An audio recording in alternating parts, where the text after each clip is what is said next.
오늘 기도하는 삶에 대해서 한번 이야기 나눠볼 거예요. 기억하시는 분들도 계시겠지만 좀 잊어버리셨을 것 같아서 앞에 내용 좀 전체적인 그림, 우리 소요리 문답에서 전체적인 그림을 조금 기억해 보도록 하겠습니다.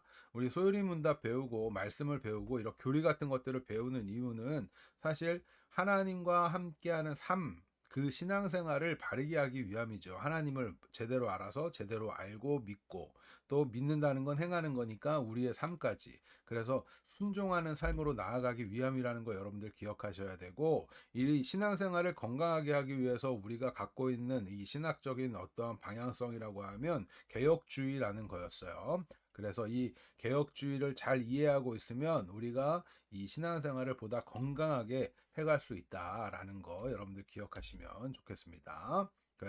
자, 그래서 우리 소요리 문답 배울 때 항상 생각해 보게 되는 거. 우리는 사람은 언제나 이 존재에 대한 생각을 좀 해보게 돼요. 왜 태어났고 왜 살아야 되고 뭐 이런 거 있잖아요. 무엇을 하면 살아야 되고 어떻게 살아야 되고 우리 앞으로의 미래는 또 어떻게 될 것인가 등등 이런 생각들을 해보게 되는데 이러한 답들도 우리가 이 소요리 문답을 통해서 배울 수 있는 겁니다. 그래서 1문부터 3문까지가 하나님께서 사람을 창조하신 이유에 대해서 설명하는데 그거는 우리의 입장에서 이해하자면 사람의 존재 가치 그리고 인생의 목적 등을 알 수 있는 거예요. 하나님이 우리를 창조하셨을 때, 하나님의 형상으로 우리를 창조하셨을 때 어떠한 뜻과 계획을 갖고 있는가? 사실 우리가 지금 빌립보서 배우면서도 하나님의 형상과 다 연결지어서 설명하고 있단 말이에요.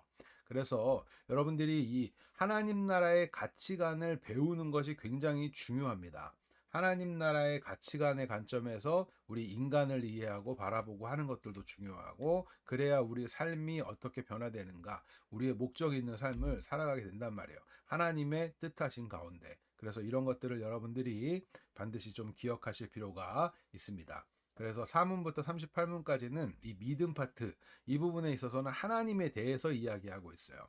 하나님이 성경에 나타나 있는 이 소요리 문답이라고 하는 것이나 우리가 교리 배울 때 여러분들이 아셔야 되는 게 뭐냐면 성경과 다른 이야기를 하는 게 아니에요. 성경에 나타나 있는 하나님에 대해서 정리했다라고 이해하시면 돼요.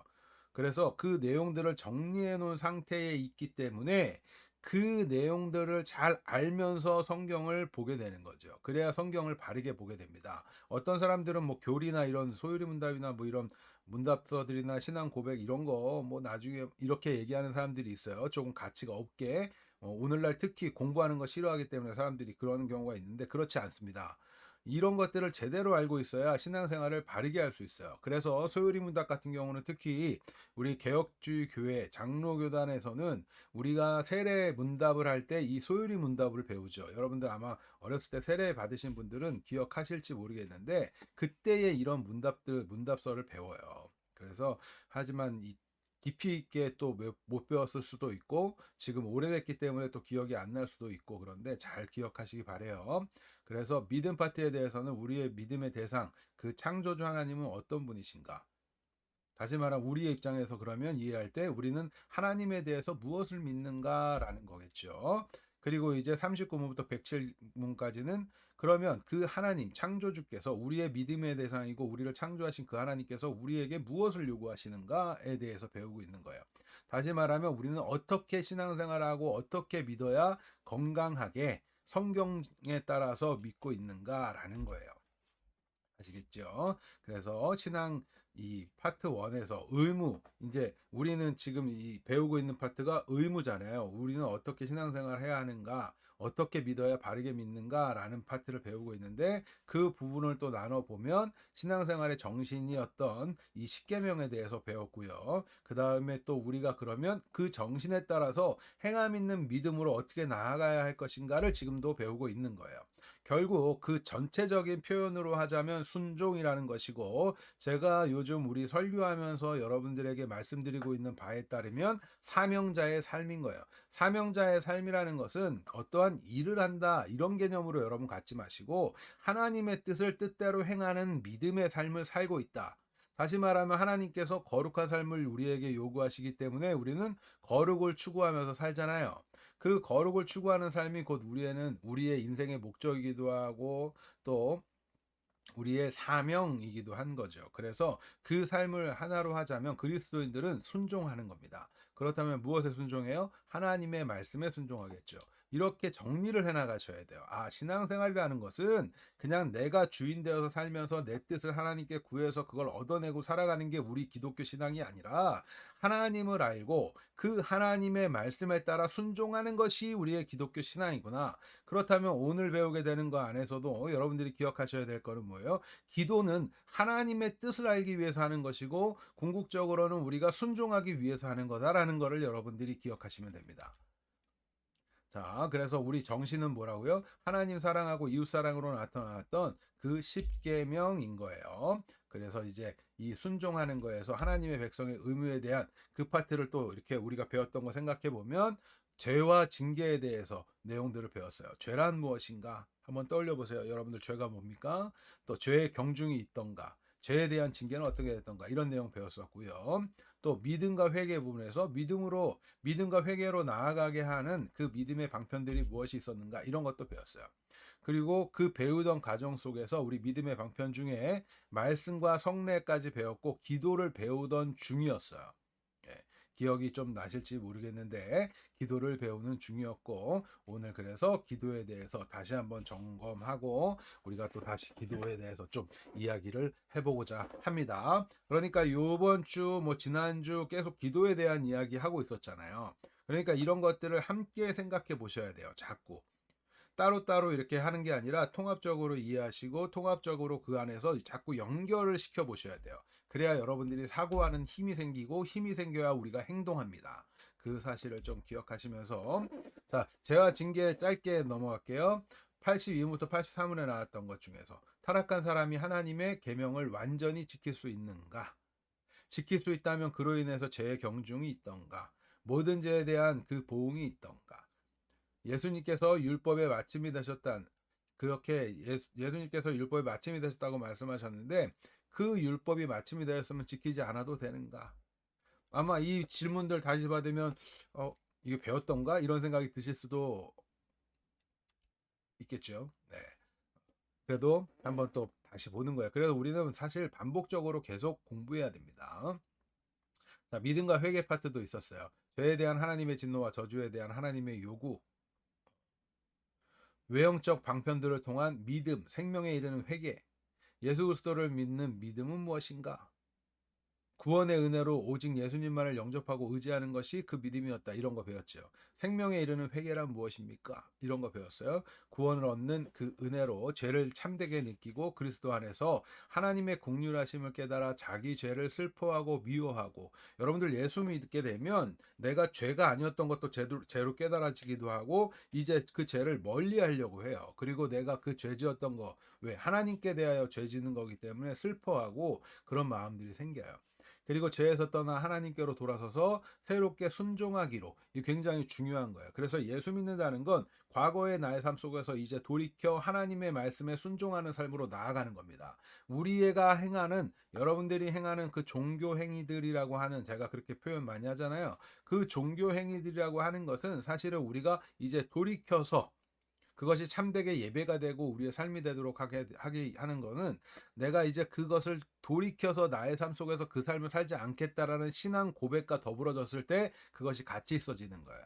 그 사실을 여러분들 기억하시기 바래요. 자, 은혜의 방편, 구속의 유익을 위해 은혜의 방편이 있어요. 하나님께서 우리에게 베풀어 주시는 은혜의 방편이 있어요. 그게 말씀, 성례, 기도입니다. 말씀, 성례, 기도, 세례와 성찬 우리 기억하실 거예요. 구원의 방편을 통해 구원을 유효하게 하시는 분은 누구이신가? 바로 성령 하나님이라는 거. 우리 그 믿음 파트에 대해서 배울 때 성령 하나님이 예수 그리스도께서 행하신 것을 우리에게 효과 있게 하신다고 그랬죠. 우리가 제가 설교 중에 이런 표현 많이 쓰잖아요. 하나님의 은혜로 사랑이신 하나님의 은혜로 하나님의 사랑으로 믿음을 선물로 받아 이런 표현 쓰면서 그것을 예수님께서 행하신 것을 우리에게 적용시키고 효과 있게 하시는 분은 성령 하나님이란 말이에요. 그러니까 우리가 예수님을 믿는다 그러면 여러분들 가운데 성령이 거하고 계시는 겁니다. 이렇게 그러한 내용들을 알게 되면 우리는 신앙에 점점 확신을 좀 갖게 되는 거예요. 자, 우리 교회의 표식이라는 게 있었어요. 교회, 참된 교회란 무엇인가? 교회에서 중요한 게 바로 말씀입니다. 말씀, 표식일 말씀. 신실한 말씀이 전파되어야 돼요. 교회는. 그래서 우리가 그토록 말씀을 강조하는 거지요. 성례도 행해져야 해요. 그래서 우리가 또 성만찬도 진행하게 되기도 하고 세례를 베풀기도 하고 행하는 거죠. 그 다음에 권징이라는 게 있어요. 권징 여러분들 들어보셨죠? 정당한 권징, 그러니까 치리하는 겁니다. 그런데 오늘날 교회가 건강하지 못한 모습을 갖게 되었던 가장 큰 문제는 사실 이 말씀에 대한 교육의 부재, 이게 굉장히 심각해요. 말씀을 가르치는 시간들은 많으나 그 안에서의 그 내용이 잘못되면 여러분들 어떻게 되겠어요? 잘못되겠죠. 그런 문제가 굉장히 심각하고, 이 말씀 안에서의 이러한 교제, 뭐 건징, 뭐 이런 것들 모두가 다 이 성례라는 건 교제잖아요. 그 교제가 포함되는 거니까 이런 문제들이 발생하는 이유는 사실은 말씀에서 벗어나 있기 때문이라는 거 여러분들이 기억하셔야 되고, 특별히 우리가 왜 말씀 공부를 해야 됩니까? 또 설교 시간이 왜 이렇게 길어요? 그런 생각을 하지 마시고 그 안에 하나님의 말씀이 지금 나한테 선포된다라는 인식을 가지시고 여러분들이 예배에 참석하시고 설교도 드리시고 말씀 기억하시고 말씀도 읽으셔야 되는 거예요. 아시겠죠? 자, 그래서 이 참된 교회의 표식의 핵심은 바로 오직 복음, 말씀입니다. 말씀이에요. 그래서 여기 이 고린도전서 1장 17절에서도 보면 세례를 베풀게 하려 하심이 아니요, 누가? 그리스도께서, 지금 바울이에요. 바울을 보내심은 세례를 베풀게 하려 하심이 아니라 오직 복음을 전하게 하려 하심이로되, 이렇게 돼 있죠. 복음을 전한다는 건 말씀을 전하는 거예요. 그런데 그때에 말의 지혜로 하지 아니하면 그리스도의 십자가 헛되지 않게 하려 함이라, 이런 표현을 썼는데, 이때에 복음은 성령의 지혜로 믿게 되고 깨닫게 되고 적용하게 되죠. 그래서 이때 말의 지혜라는 표현은 뭐냐면 당시의 헬라 철학이나 수사학, 이성, 과학, 논리 이런 걸로 이렇게 설명하는 거, 이런 걸 말하는데, 이때에 알아야 될 게 있어요. 뭐냐면 당시에는 굉장히 이것이 활발했어요. 그래서 이걸로 증명하려고 했어요. 증명. 그래서 자신의 머리로 이해가 되면 그거는 받아들이고 이해가 안 되면 안 받아들이고, 이런 식의 가치관을 가지고 있었단 말이에요. 하지만 여러분들, 말씀을 깨닫게 하는 건 성령이에요. 물론 이 과정 속에 하나님이 주신 지혜를 가지고 우리가 논리적으로 표현하기도 하고 이성적으로 설명하기도 하지만, 그럼에도 불구하고 그것을 믿고 깨닫게 되는 건 성령이 하시는 것이고, 그리고 이제 이것을 깨닫게 되면, 믿음으로 깨닫게 되면 이것이 새로운 이성처럼 깨달아져요. 이 논리가, 성경적 논리가, 하나님 나라의 논리가 진짜 논리구나를 알게 된단 말이에요.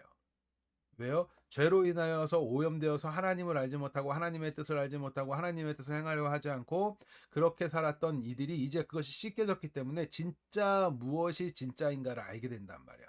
그래서 여러분들이 항상 성령의 충만함을 구해야 하는 이유입니다. 그리고 우리는 뭐든지 할 때 말씀 가운데 하는 것을 기억하셔야 돼요. 그래서 말씀에 근거한 세례가 있어야 되고, 말씀에 근거한 건징이 있어야 되고, 말씀에 근거한 기도가 있어야 돼요.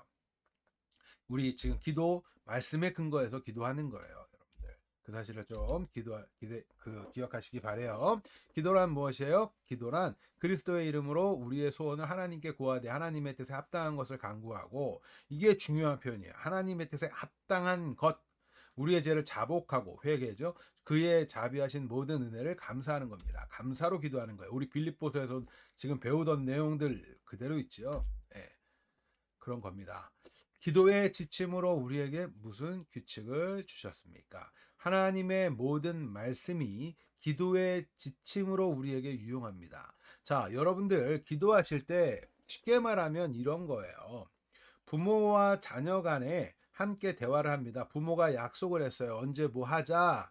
그럴 때 자녀가 그 부모가 그거를 해줄 수 있도록 하는 방법 중에 하나가 기도인데, 그때 자녀가 뭐라고 말하면 돼요? 엄마가 전에 그거 해주기로 약속했잖아. 이런 거예요, 마치. 우리의 기도는 하나님의 말씀에 근거한다는 건 하나님이 말씀하신 그것을 약속으로 붙들고 그 약속을 구하는 거예요. 그래서 모든 말씀이 기도의 지침이 되는 거예요. 그러나 기도의 특별한 지침, 그리스도께서 그의 제자들에게 가르쳐 주신 기도, 이것을 보통 주기도라고 합니다. 특별하게 예수님께서 우리에게 알려주신, 그래서 우리 기독교인들이, 여러분들이 이제 기도할 때 내가 기도를 어떻게 해야 되는지 잘 모르겠어요. 그럴 땐 주기도문을 잘 묵상해 보세요. 주기도문을 또 읽고 묵상하고 그 주기도문을 가지고 기도하세요. 네, 그러시면 됩니다.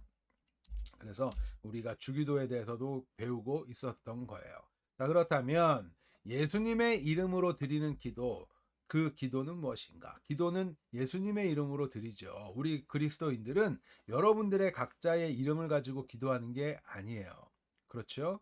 저도 저의 이름을 가지고 기도하는 게 아니에요. 우리는 누구의 이름으로? 그리스도의 이름으로, 예수님의 이름으로 기도합니다. 예수님 이름으로 기도합니다. 그때 여러분들이 생각하셔야 되는 건 내가 그리스도 안에서 또 그리스도로 덧입혀져서 예수님께서는 십자가를 지셨습니다. 맞죠? 그것에서 물과 피로 쏟으시고 우리를 그걸로 씻기시고 우리를 새롭게 하시고 우리를 덮으시고 이런 표현들 성경에 나오죠. 우리를 이렇게 포개고 계신단 말이에요. 그래서 그리스도 안에서 우리는 그리스도의 이름을 가지고 기도해요. 요한복음 14장 13절에서 14절 말씀을 보면 이렇게 기록하고 있습니다. 너희가 내 이름으로 무엇을 구하든지 내가 행하리니 이는 아버지로 하여금 아들로 말미암아 영광을 받으시게 하려 함이라. 내 이름으로 무엇이든지 내게 구하면 내가 행하리라.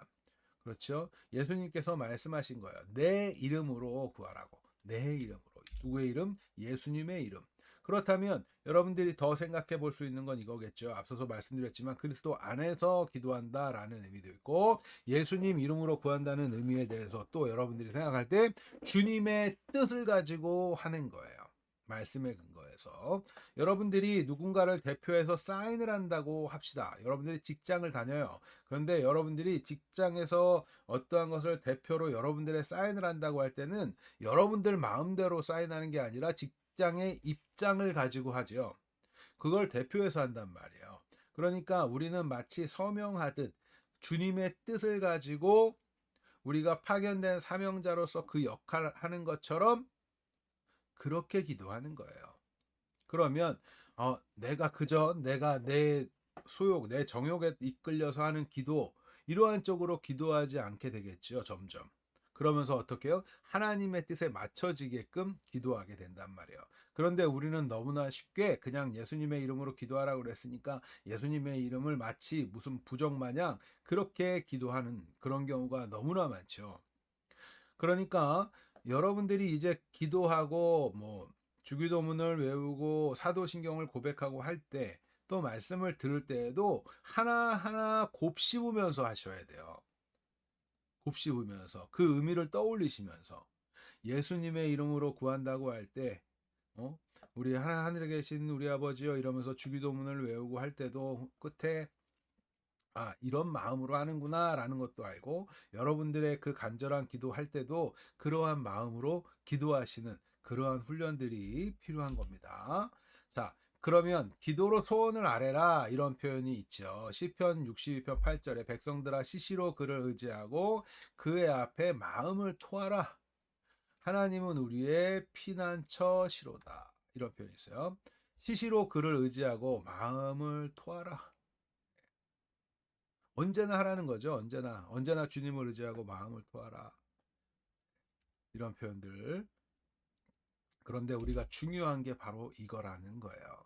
자, 하나님께서는 우리가 기쁘기를 원하시죠. 행복하기를 원하신단 말이에요. 그래서 우리가 행복하길 원하시는 이때에 우리가 할 수 있는 방법, 다시 말하면 하나님께서 은혜를 베풀어 주시는 방법으로 허락해 주신 게 예수님의 이름으로 기도하는 것인데 그 기도를 하면 우리는 진정한 기쁨으로 나아갈 수 있는 은혜를 입게 되는 거예요. 그런데 사람들이 오해하고 있는 것이 뭐냐면 자신의 기도를 마치 나의 뜻을 이루어내는 것으로 생각을 하고 있다라는 겁니다. 여러분들 설교 시간에 제가 그런 표현도 썼지요. 우리는 한 치 앞도 알지 못합니다. 우리는 한 치 앞도 알지 못해요. 그렇죠? 그러한 때에 우리가 이렇게 한 치 앞도 알지 못하는 우리들이 볼 때에는 지금 이것이 가장 좋은 것 같을지라도 위대하시고 거룩하시 전지전능하신 하나님의 시각에서 볼 때는 그것이 우리에게 정말 가치가 없고 잘못된 길일 수 있거든요. 그런데 우리는 한 치 앞도 알지 못하면서 내가 그 정답을 다 정해 놓고 이렇게 돼야지만 한다라고 기도해요. 그렇죠. 그러다 보면 우리는 이것이 행복이라고 생각한 것, 이것이 행복을 줄 수 있을 것이라고 생각한 것들을 구하는데 그것이 진짜 행복이 아닐 수 있다라는 것을 여러분들이 기억하셔야 됩니다. 그렇기 때문에 우리는 하나님의 뜻에 알고, 왜 전지전능하신 하나님은 무엇이든지 하시고 무엇이든지 능하신 하나님이에요. 우리의 미래를 모르실까요? 우리의 앞날을 모르실까요? 그렇기 때문에 하나님께 뜻을 구하는 기도를 하는데 이때에 중요한 게 바로 말씀이란 말이에요. 성경 말씀. 하나님의 말씀. 하나님은 약속한 바를 이루시는 방법으로 우리에게 기도를 허락하셨고 그 약속한 바의 궁극적인 목표점은 뭐예요? 하나님과 함께하는 그 나라의 백성인 거잖아요. 우리는 하나님께서 사람을 지으셨을 그때에 우리가 완전히 만족하고 행복할 수 있는 것은 오직 하나님과 함께 할 때만이 누릴 수 있는 겁니다. 자, 사람은요, 이 땅을 살면서 지금이 굉장히 긴 시간이라고 생각을 하지만 하나님께서 창조하신 사람에게 영원히 존재하는 것, 죽은 죄 가운데 있는 자들도 영원히 존재합니다. 영생 우리 지난주 오후에 했는데 영원히 존재하는 건 지옥에서도 영원히 존재해요. 그렇죠? 그 영원히 존재하는 그 시간 안에서의 우리의 이 인생은 보면 찰나와 같다라는 표현 많이 쓰잖아요. 그런데 우리는 이 찰나와 같은 시간 속에서도 굉장히 많은 것을 내 걸로 만들어 내 배를 채우려고 살아가잖아요.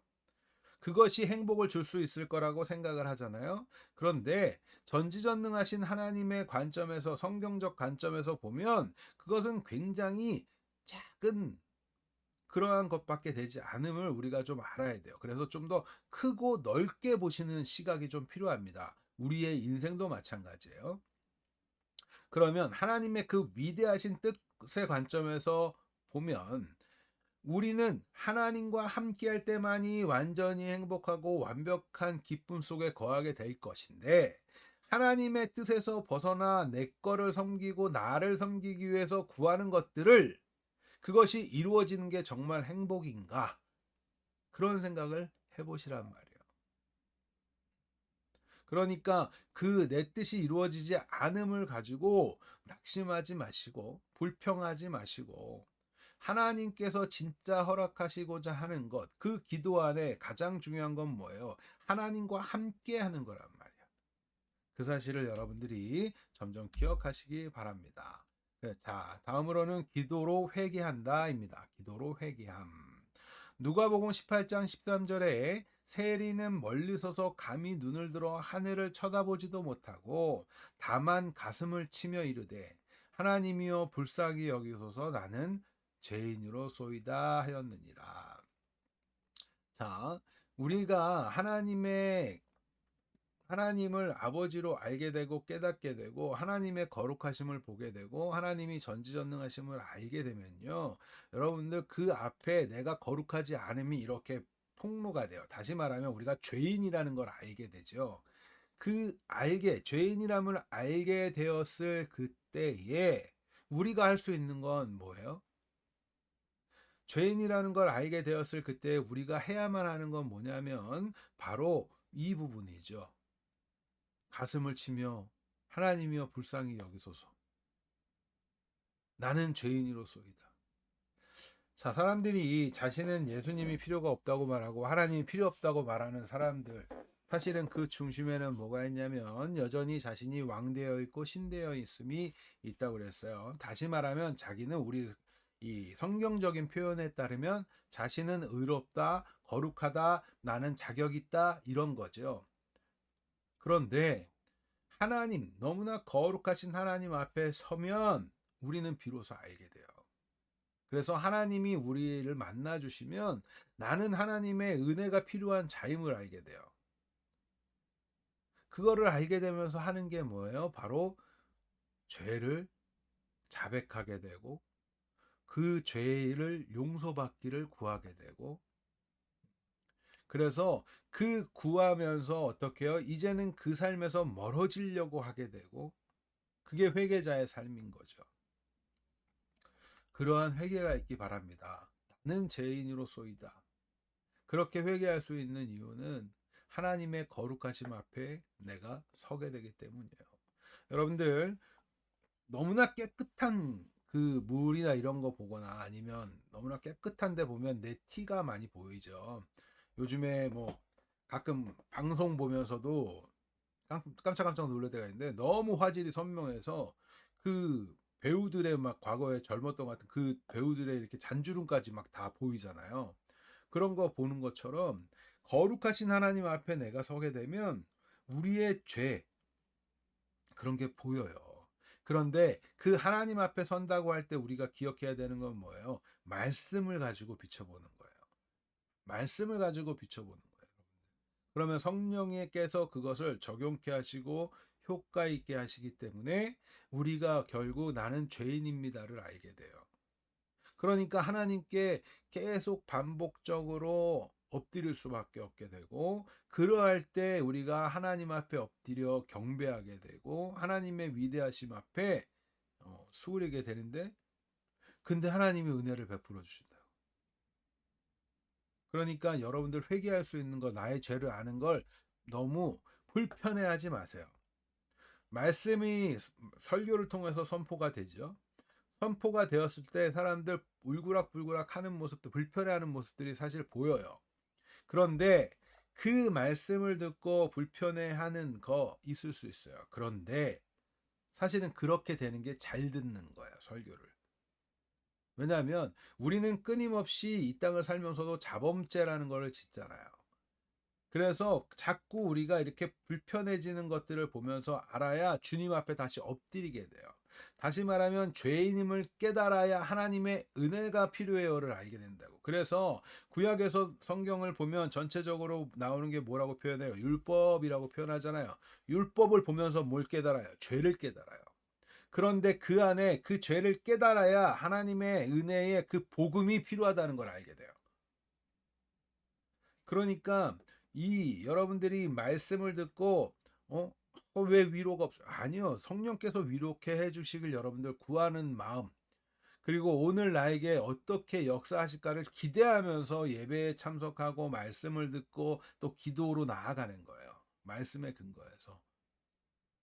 그러한 것들이 잘 안 되어 있고 그저 내가 힘들었으니까 나나 위로나 해주세요, 이런 쪽의 입장으로 가니까 여전히 자기중심적인 신앙, 여전히 내가 왕되어 있는 그 신앙생활을 하고 있으면서도 그걸 모르고 있는 거예요. 우리가 회개하면 하나님께서는 용서해 주신 하나님입니다. 요한일서 1장 9절에 만일 우리가 죄를 자백하면 그는 미쁘시고 의로우사 우리 죄를 사하시며 우리를 모든 불의에서 깨끗하게 하실 것이요. 하나님은요, 우리의 기도를 원하세요. 그리고 기도는 은혜의 방편이라 그랬잖아요. 우리에게 은혜를 베풀어 주시는 거란 말이에요. 근데 이때 우리가 제대로 하나님 앞에 말씀에 비춰지고 내가 주님 앞에 엎드려지게 되면 여러분들 어떻게 해요? 주님께서는 용서해 주신단 말이에요. 그래서 우리가 회개하는 것도 하나님의 은혜로부터 시작되는 겁니다. 그런데 그 죄가 이렇게 폭로되고 찔려갈 때 불편해요. 불편해요. 그런데 그 불편함을 알아야 내가 은혜가 필요한 자리로 나아가요. 그런데 어떤 이들은 그 불편함을 피하려고 하죠. 회피하려고 하고.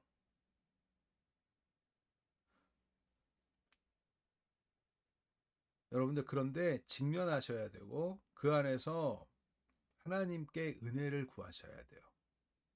아시겠죠? 자, 우리 기도는 감사로 해야 됩니다. 데살로니가전서 5장 16절에 18절, 항상 기뻐하라, 쉬지 말고 기도하라, 범사에 감사하라, 이것이 그리스도 예수 안에서 너희를 향하신 하나님의 뜻이니라.